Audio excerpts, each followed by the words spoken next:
नमस्कार. मी केदार टाकळकर. शैक्षणिक क्षेत्रामध्ये खूप वेगवेगळ्या प्रकारचं काम आतापर्यंत केलेलं आहे आणि ते बहुतेक सगळं 10वीचे विद्यार्थी, 11वी-12वीचे विद्यार्थी, त्यांच्यासाठी करिअर गायडन्स, करिअर कोणतं सिलेक्ट करायचं किंवा अभ्यासाची मेथड कोणती वापरायची, तसंच परीक्षेमध्ये चांगले मार्क मिळवण्यासाठी काय करायचं, अशा खूप वेगवेगळ्या प्रकारचा गायडन्स आम्ही गेले 35 वर्ष मी करतो आहे. आज त्याच मार्गदर्शनाचा एक भाग म्हणून मी तुम्हाला 10वीची SSC बोर्डाची उत्तरपत्रिका ही कशी सोडवायची, म्हणजे फक्त प्रेझेंटेशन पॉईंट ऑफ व्ह्यू बरं का, ज्याच्यामध्ये मी तुम्हाला कोणताही विषय शिकवत बसणार नाही, तर प्रेझेंटेशन प्रत्येक विषयासाठी कसं करायचं त्यातले महत्वाचे जे मुद्दे आहेत ते मी आज कव्हर करणार आहे. असं म्हटलं जातं आणि फॅक्ट आहे की 10वीची परीक्षा हे टेक्निक आहे, तंत्र आहे. त्या तंत्रामध्ये जर का तुम्ही एक्सपर्ट असाल ना, म्हणजे ते तंत्र तुम्ही टेक्निक चांगल्यापैकी अवगत केलं तर तुम्हाला तुमच्या अपेक्षेपेक्षा भरपूर मार्क मिळतात. हे तंत्र 2 प्रकारचं असतं. एक पहिलं म्हणजे अभ्यासाचं तंत्र आणि दुसरं म्हणजे पेपर कसा लिहायचा त्याचं तंत्र. त्यातलं मी पेपर कसा लिहायचा हे जे टेक्निक आहे त्याबद्दल आज तुम्हाला गाईड करणार आहे. खरं पेपर लिहायचं टेक्निक असं वेगळं काय असतं? बोर्डाचे जे परीक्षक असतात, एक्झामिनर्स, मॉडरेटर्स, चीफ मॉडरेटर्स, ती पण माणसं आहेत, शिक्षक आहेत ते.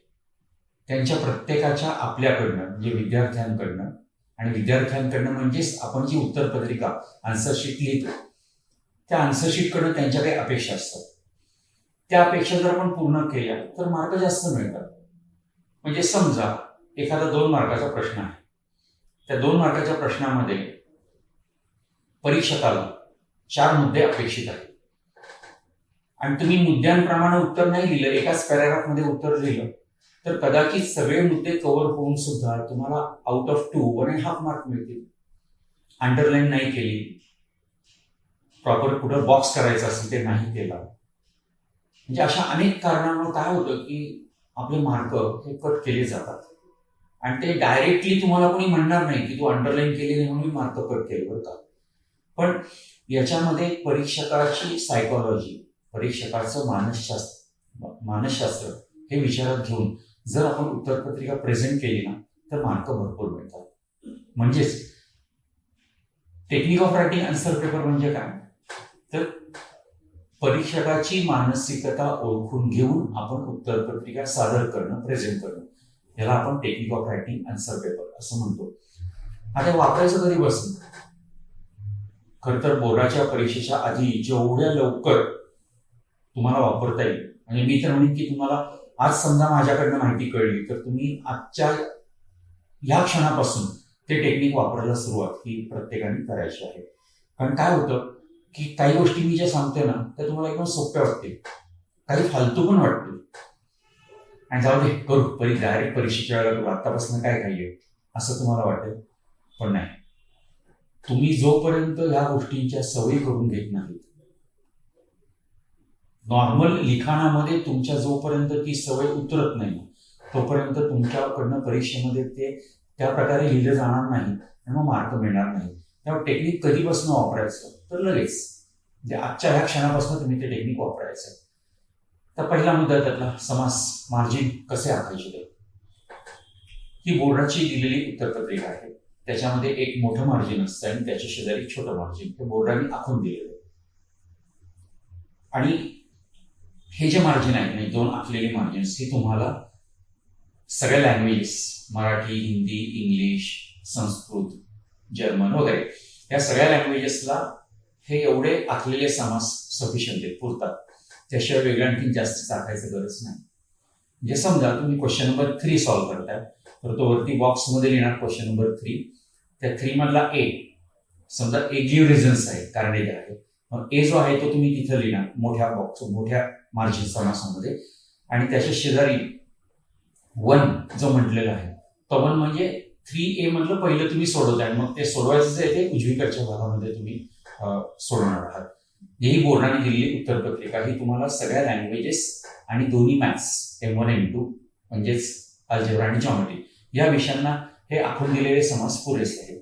परंतु हिस्ट्री, जॉग्राफी आणि सायन्स 1-2, इतिहास, भूगोल आणि शास्त्र 1-2 या 4 विषयांना मात्र एक जास्तीचा समास हा तुम्हाला आखायचा आहे. आणि तो कशासाठी?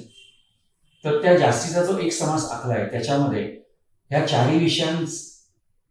विषयांमधले म्हणजे विषयांची नावं सांगतो. इतिहास, भूगोल आणि विज्ञान 1-2 या 4 विषयांमधले ऑलमोस्ट सगळ्या प्रश्नांची उत्तरं आपण पॉईंट्समध्ये लिहितो. मग पॉईंटमध्ये जी उत्तरं लिहिणार आहेत ना त्याचे पॉईंटचे नंबर लिहिण्यासाठी म्हणजे बघा आता इथं तुम्हाला दाखवलं की पॉईंट नंबर 1, 2, 3, 4 4 पॉईंटमध्ये उत्तर लिहिलं तर मग ते पॉईंट नंबर लिहिण्यासाठी तो एक वेगळा समज प्रत्येकाने आखायचा आहे. का? कारण परीक्षकाला उत्तर चेकिंग करतानाच त्याला कळतं की ह्या मुलांनी 4 पॉईंट्स लिहिले बरं का. म्हणजे पहिलं एक रिलॅक्सेशन त्याला त्या परीक्षकाला येतं, कारण त्याला माहिती आहे की या प्रश्नाच्या उत्तराचे 4 पॉईंट्स आहेत, 3 पॉईंट्स आहेत, 6 पॉईंट्स आहेत. त्यामुळं एका नजरेच्या कटाक्षामध्ये परीक्षकाला कळावं की आपण किती पॉईंट्स लिहिले, त्यासाठी पॉईंट नंबरसाठी सेपरेट कॉलम हा या 4 विषयांना करायचा आहे. हे सोडवलेलं दाखवलंय बघा. आता मी तुम्हाला अशा सोडवलेल्या स्लाइड्स ज्या दाखवतो तर त्या तुम्ही वाचत बसू नका. आता आपण कोणता मुद्दा बघतोय? मार्जिन म्हणजे समास कसा आखायचा हा मुद्दा आपण बघतोय. मग तुम्ही फक्त समास कसा आखायचा त्या पॉईंटच्या दृष्टीने तुम्ही त्या स्लाइडकडे बघा. ते गणित जे सोडवलेले ते बरोबर आहे का चूक सोडवले वगैरे त्याकडे काही बघायचं नाही.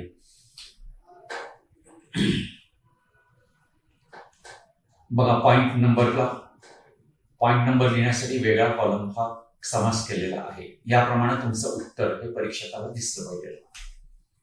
तर पेन कोणतं वापरायचं आणि पेन्सिल कोणती वापरायची? खरं तर कोणतेही पेन वापरू शकता, म्हणजे ink pen, ball pen, gel pen. मग काही मुलं म्हणतात स्केच पेननी पण लिहायचं का? त्यातला विनोदाचा भाग वेगळा, परंतु कोणतेही पेन तुम्ही वापरू शकता. पण जर काही शिक्षक असं इन्सिस्ट करतात की नाही तुम्ही इंक पेनच म्हणजे शाईचं पेनच वापरा, पण असं काही नाही. जर तुम्ही बॉल पेनला कम्फर्टेबल असाल, तुम्ही जेल पेनला कम्फर्टेबल असाल तर तुम्ही कोणतंही पेन यूज केलं तरी चालतं. त्यावरती बोर्डाचा कोणताही नियम नाही.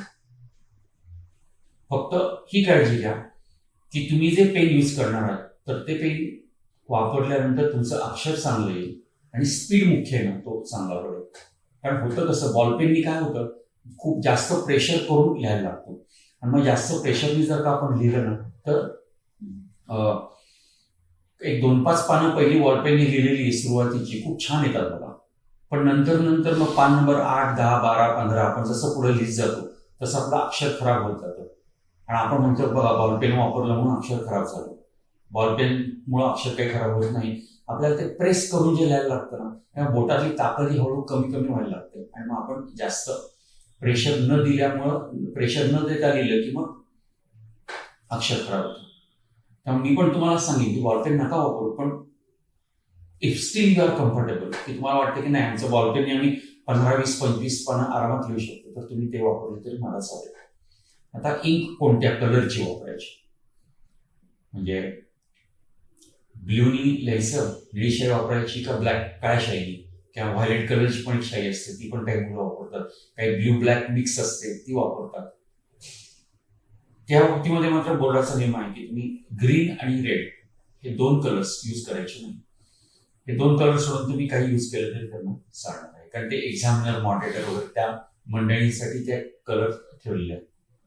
पण बाकी कोणत्याही कलरने तुम्ही पेपर सोडवला तरी चालेल. पण त्यात मी असं इन्सिस्ट करेन की जर तुम्ही लिहिताना खाडाखोड खूप करत नसाल ना तर ठीक आहे, एका अख्ख्या पानावरती एखादी दुसरं कॅन्सलेशन खाडाखोड झाली चालत, पण त्यापेक्षा जर खूप खाडाखोड असेल तर मात्र तुम्ही ब्लॅक यूज करू नका, तुम्ही ब्ल्यू लिहा.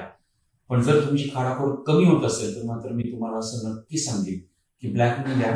ब्लॅकने लिहिलेलं नेहमी उठावदार अधिक चांगलं दिसतं, पण कमी खाडाखोड करणार असाल तर, नाहीतर मग ब्ल्यूनी लिहिलेलं कधीही चांगलं. अंडरलाईनिंग हा खूप महत्वाचा पार्ट आहे आणि तो तुम्हाला तुमच्या अगदी मी म्हणेन की 4th 5th पासून 5वी पासून तुम्हाला सगळे शिक्षक सांगत आलेले असतात की महत्वाचे मुद्दे, काही सायंटिफिक टर्म्स असतील, कीवर्ड्स असतील, काही हिस्टॉरिकल जॉग्राफिकल काही स्पेसिफिक वर्ड्स असतील त्याला अंडरलाईन करा. म्हणजे हे माहिती आहे. आता मी तुम्हाला हा पण सांगतो तो काही नवीन नाहीये, पण मला सांगा बरं किती मुलं तुम्ही अंडरलाईन करता? काही मुलं सुरुवातीचे पहिले 2-4 पानं अंडरलाईन करतात आणि नंतर त्यांना असं वाटतं नाही नाही याच्यात वेळ खूप जातो, नको, पेपर अर्धवट होईल. पण मी तुम्हाला सांगतो की समजा एखाद्या प्रश्नाचं उत्तर तुम्ही 15 लाईन्स 15 ओळीत लिहिणार असाल, ते 12-13 लाईनमध्ये लिहिलं तरी चालेल, पण अंडरलाईनिंग कंपल्सरी करा. कारण समजा तुम्ही 20 पेजेस पेपर लिहिला तर तुमच्या पेज नंबर 1 मधल्या फर्स्ट वर्डपासून, पहिल्या शब्दापासून ते 20 नंबर पेजच्या लास्ट वर्डपर्यंत तुम्हाला जर असं वाटत असेल की प्रत्येक एक्झामिनर प्रत्येक ईच अँड एव्हरी वर्ड ते रीड करतात, वाचतात, नाही होत असं. मग तुम्ही म्हणाल की ते काय न वाचताच मार्क देतात का? असं नसतं. परीक्षकाची अनुभवी नजर ही बसलेली असते. तुम्ही जे उत्तर लिहिता ना त्या उत्तरातनं ते नेहमी त्यांना पाहिजे ते महत्वाचे शब्द बरोबर ते वेचतात आणि तुम्हाला मार्क देतात ते. पण समजा तुम्ही सगळं लिहिले आणि परीक्षकाच्या नजरेतनं एखादा महत्वाचा तुमचा वर्ड सुटला आणि त्यांना कुठेतरी असं सायकोलॉजिकल फिलिंग आलं की अरे या मुलांनी हा पॉईंट लिहिलेला दिसत नाही बरं का, आणि त्यांनी जर तुम्हाला आउट ऑफ 2 1.5 मार्क दिलं, नुकसान कोणाचं? तुमचं. अर्धा मार्क त्यांनी का कापला म्हणून त्यांना काही कोणाला जबाब द्यायचा नाही. कारण शेवटी परीक्षकाला त्याची डिस्क्रिशनरी पॉवर ही वापरता येते. त्यामुळं त्यांनी असं प्रत्येक अर्धा मार्क कुठं कापला हे काही त्यांना तिथे लिहायची गरज नसते किंवा कोणाला एक्सप्लेन करायची गरज नसते. पण नुकसान आपलं होतं ना, विद्यार्थ्याचं नुकसान होतं. आणि ते जर होऊ नये असं तुम्हाला वाटत असेल तर अंडरलाइनिंग हे तुम्ही कंपल्सरी करा. सगळे महत्वाचे words, keywords, scientific words, headings या सगळ्या गोष्टींना अंडरलाईन तुम्ही कंपल्सरी करायचे आहे. तर बघा अंडरलाईन कशी करायची यासाठी एक स्लाइड आहे. महत्वाचे शब्द सगळे अंडरलाईन केलेले आहेत ते. आणि अंडरलाईन कशी करायची नाही त्यासाठी ही स्लाइड बघा. याच्यामध्ये सगळंच अंडरलाईन केलं, सगळी वाक्याच्या वाक्य अंडरलाईन केली. मग घ्या, तुम्हाला अंडरलाईन करून पाहिजे ना, आम्ही केलं, आता तुम्हाला काय वाचायचं ते वाचा. असं अंडरलाईनिंग केलेलं पण नको आहे. मी तुम्हाला काय सांगितलं, फक्त महत्वाचे शब्द, कीवर्ड्स ज्याला आपण म्हणतो ना, हेडिंग्स, त्यालाच अंडरलाईन करायचे. सगळंच अंडरलाईन करत बसलं असं करायचं नाही. क्वेश्चन्स कॉपी करायचे नाहीत. म्हणजे उदाहरणार्थ बघा, इथं खालीलपैकी कोणत्याही एका प्रश्नाचे उत्तर 70 ते 80 शब्दात लिहा आणि परत त्या स्वभाषेची अभिवृद्धी वगैरे. या पहिल्या ज्या 4 ओळी आहेत ना, त्या 4 ओळी तुम्ही मला सांगा की लिहायची काही गरज होती का? काही नाही. नुसता क्वेश्चन नंबर 6 आणि 1 एवढं टाकलं की काम झालं असतं. म्हणजे तुम्ही असा अनावश्यक वेळ वाया घालवता. आणि त्या 4 ओळी लिहिल्यामुळे तुम्हाला अर्धा मार्क पण मिळणार नाहीये. म्हणजे असा वेळ तुम्ही वाया घालवता आणि मग एकीकडे म्हणता की आम्हाला अंडरलाईन करायला वेळ पुरत नाही चालणार. म्हणजे क्वेश्चन्स कॉपी करू नका. पण तुम्ही याच्यावर पण आम्ही ऑब्झर्वेशन केलंय की मुलं किमान एक 8 ते 10 मिनिटं वेळ आहे ना ते क्वेश्चन्स कॉपी करण्यामध्ये घालवतात. मग तोच वेळ अंडरलाईनिंगला वापरा ना, त्याच्यामुळे मार्क तरी तुमचे वाढणार आहे. एक्झामिनरला कोणती इन्स्ट्रक्शन्स द्यायची नाही, रिक्वेस्ट वगैरे करायची नाही. त्या रिक्वेस्टसाठी एक मजेशीर एक्झाम्पल पण असं बघितलेलं बरं का पेपर्समध्ये. म्हणून पहिल्याच पानावर मुलांनी लिहिलेलं होतं, माझी घरची परिस्थिती लय गरिबीची आहे, मला 10वी पास होणं खूप महत्वाचं आहे वगैरे, असं त्यांनी 8-10 वेळी लिहिल्या होत्या. पण मला सांगा, तपासणारा परीक्षक ठीक आहे, त्याला तुमच्याबद्दल सहानुभूती वाटेल, पण म्हणून ते मार्क देतील का? नाही देणार. तुम्ही जे लिहिणार आहात त्याच्यावरतीच मार्क मिळणार आहे. एका मुलाने लिहिलेलं होतं की मी साईबाबांचा भक्त आहे, मला त्यांचे आशीर्वाद आहेत. म्हणजे एकीकडे परीक्षकाला धमकीच, बघा मी साईबाबांचा भक्त बरं का, मला जर नापास केलं तर बघा आमचे बाबा तुमच्याकडे बघून घेतील. काय उपयोग होत नाही. आणि शेवटी तुम्ही प्रश्नाचे उत्तर बरोबर लिहिणार किंवा नाही याच्यावरती तुमचे मार्क हे डिपेंड असतात. म्हणून परीक्षकाला कोणती अशी रिक्वेस्ट वगैरे काही करायची नाही. कधी कधी असं होतं की समजा क्वेश्चन नंबर 3 आपण सॉल्व्ह करतो, समजा तो गिव्ह रिझन आहे, आउट ऑफ 3 2 सोडवायचे. एका पेजवरती मी आधी त्यातला एक सोडवला, दुसरा सोडवला, ते पेज माझं भरलं. मला आधी वाटलं आउट ऑफ 3 2च सॉल्व्ह करायचे, मी पुढचा प्रश्न घेतला.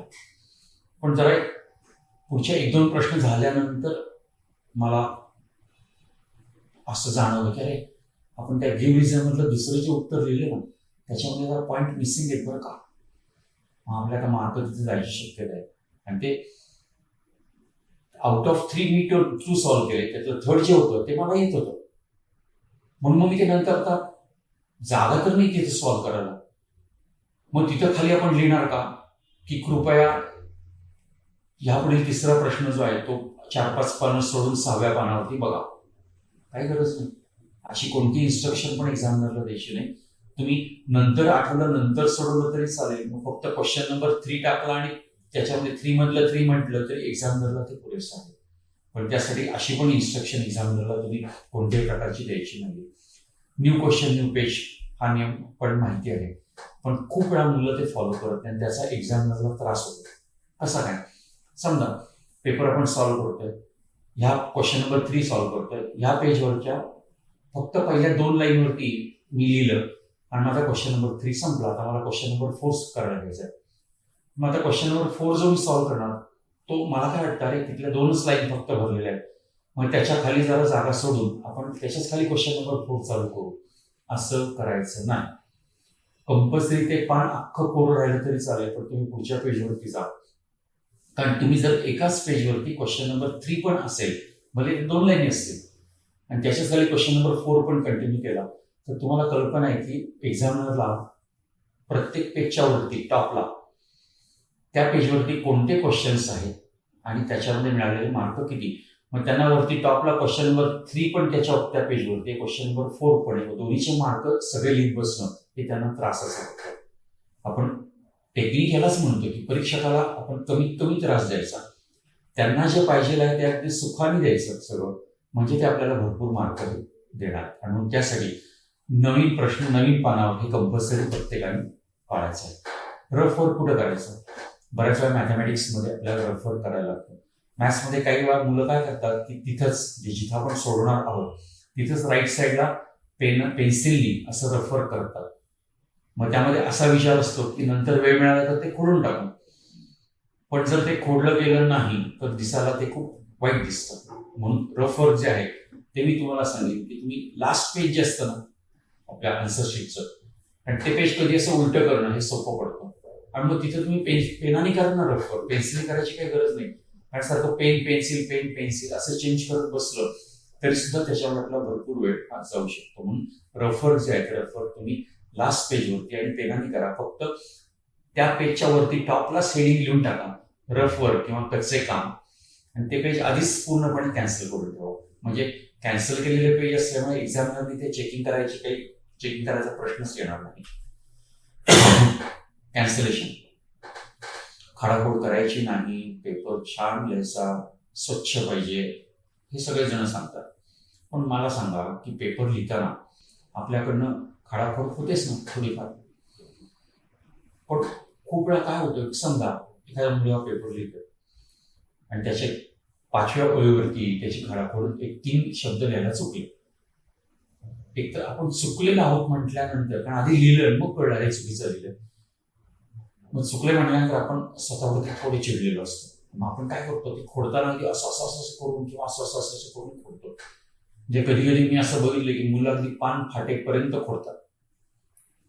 पण त्यामुळे होतं काय, म्हणजे असं जर तुम्ही अगदी ग्रेड करून जर का खोडलेलं असेल तर परीक्षेत जेव्हा पेपर चेक करतो त्यांनी पान उलटला का, माझे हे पान त्याचं चेक करून झालं इकडचं हे एक पान दुसरं पान, आता त्यांनी पान उलटलं तर पहिल्यांदा त्याच्या नजरेला काय पडतं, ते आपण जी अशी खूप खाडाखोड केलेली आहे ती नजरेला पडते.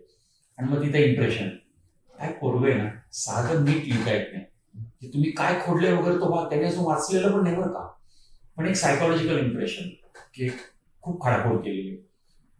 मग परीक्षकाचं ते इम्प्रेशन वाईट पडू नये म्हणून खाडाखोड ही पण ना आपल्याला लपवता आली पाहिजे. आता तुम्ही म्हणाल हे कसं लपवायचं, काही नाही. आता समजा एक 4-5 ओळी नंतर 6व्या ओळीवरचे माझे 3 शब्द चुकलेले आहेत, तर मी काय करणार, त्या 3 शब्दांवरती पेन्सिलनी फक्त त्या 3 शब्दांवरती अशी ब्रेक मारली. त्यामुळे होईल काय की परीक्षक जेव्हा आन्सर पेपर चेक करता करता त्या लाईनवरती येईल ना, त्या 5व्या 6व्या लाईनवरती, तेव्हा त्यांना कळेल की या मुलाने खोडले बरं का. पण मग मुलं त्याच्यावरती म्हणतात आपण ते खोडले, मग ते चुकलेलं ते कळेल ना त्यांना. अरे तुम्ही कसंही जरी खोडलं तर ते चुकलंय म्हणूनच खोडलेलं आहे ना. मग त्यांना कळलं तर काय फरक पडतो. फार तर वाचतील ते. आणि कधी कधी असंही होतं बघा आपल्या प्रत्येकाच्या बाबतीमध्ये की आपण आधी खोडतो, पण जे खोडलेलं आहे ते खरं तर बरोबर असतं, पण आपल्याला काहीतरी वेगळं सुचतं म्हणून आपण ते खोडतो. मग परीक्षकांनी जर ते वाचलं आणि त्यांना जर कळलं की अरे कशाला खोडलं ना, खरं तर बरोबर लिहिलं होतं की मुलांनी, म्हणजे उलट यातनं एक पॉझिटिव्ह सॉफ्ट कॉर्नर तयार होईल. हा म्हणजे म्हणून काही ते चुकीच्या मार्क देणार नाही, पण जेव्हा कधीतरी पुढच्या प्रश्नांमध्ये तो सॉफ्ट कॉर्नर जो आहे ना तो उपयोगाला येईल, जेव्हा 2 पैकी 1.5 मार्क द्यायचे का 2 मार्क द्यायचे, हा जेव्हा परीक्षकाच्या मनामध्ये डायलेमा असतो, कन्फ्युजन असतं, तेव्हा आपल्याला नक्की 2 मार्क मिळतात. थोडक्यात कॅन्सलेशन करताना पेन्सिल त्या शब्दांवरती फक्त अशी रेखी प्रत्येकाने मारायची. येस, महत्वाच्या काही गोष्टी मी तुम्हाला सांगितलेल्या आहेत. अजूनही तुम्हाला काही व्हिडिओज बघायला मिळतील ज्याच्यातनं आणखीन काही ॲडिशनल पॉईंट्स हे तुम्हाला माझ्याकडनं समजू शकतील. So bye, thank you.